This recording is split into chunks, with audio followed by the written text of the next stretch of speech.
இது Taylor bird. பேர்ல மட்டும் இல்லைங்க, நிஜமாலுமே டெய்லர்.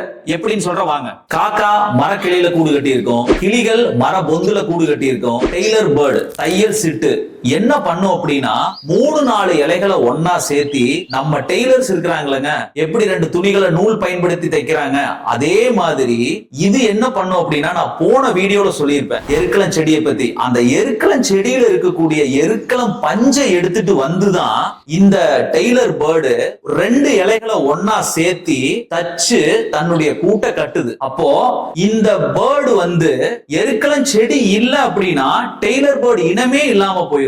நேச்சர் எவ்வளவு அழகா ஒரு ஸ்பீசிஸையும் இன்னொரு ஸ்பீசிஸையும் கனெக்ட் பண்ணி வச்சிருக்குது பாருங்க. இந்த பூமியில காத்த பயன்படுத்தி எருக்கள செடி தன்னுடைய இனத்தை நிலைநிறுத்துது. அதே மாதிரி டெய்லர் பேர்டு எருக்களினுடைய எருக்களம் பஞ்ச வச்சு தன்னுடைய இனத்தை நிலைநிறுத்திட்டு இருக்குது. இந்த மாதிரி உங்களுக்கு தெரிஞ்ச இன்ஃபர்மேஷனை கமெண்ட்ல ஷேர் பண்ணுங்க.